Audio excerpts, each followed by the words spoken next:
Hi, I'm Maisa Langgit, second year BA Philosophy, running for CSSP Councilor from Buklod CSSP.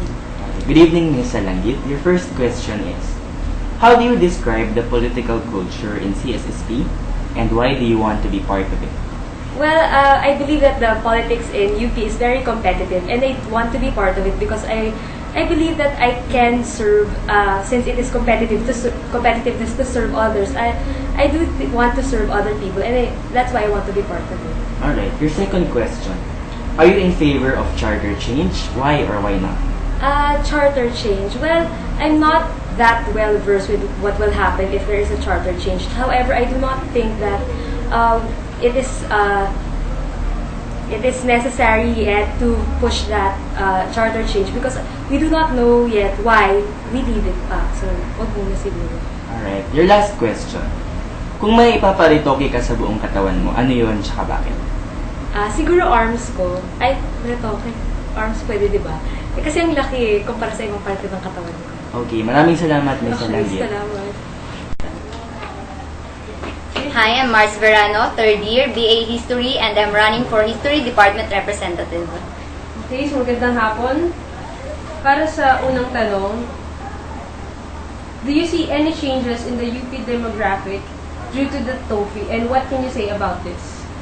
Sa TOEFL, maraming nagbago talaga kasi maraming pumasok na mga mas mayayaman na estudyante kung saan yung ibang mga taga-probinsya, lalo na yung mga walang ganong kaya, hindi yan nakapasok at nabigyan na pagkakataon makapunta sa ating kolehiyo.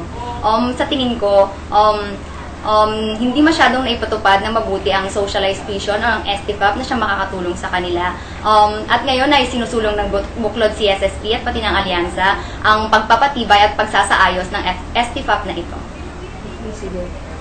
Maraming salamat. Ikalawang tanong, is the Israeli invasion of Gaza Strip justifiable for you?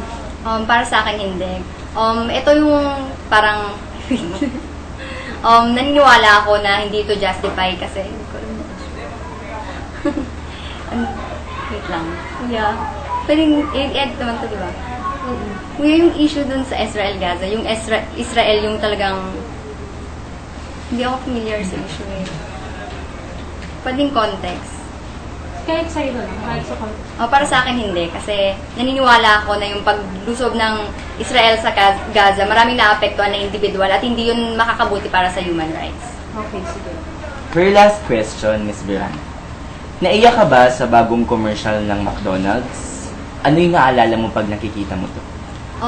Hindi ako naiyak dun sa commercial ng McDonald's. In fact, natuwa ako kasi bagamat nagkalayo ng matagal yung dalawang magkaibigan, naalala ko yung lalaki at yung babae na nung bata sila magkaibigan at nagkakilala sa McDo. Tapos, nung sila tumanda na, bagamat may iba ng karelasyon yung babae, nanatili pa rin silang magkaibigan. Pero hindi ako naiyak. Okay. Meron ka pa bang ibang gustong sabihin? Wala lang, nakakabagbag damdamin yung patalastas kasi maalala mo dito yung friendship talaga na nagpatuloy. Yun na. Okay. Maraming salamat, Ms. Verano.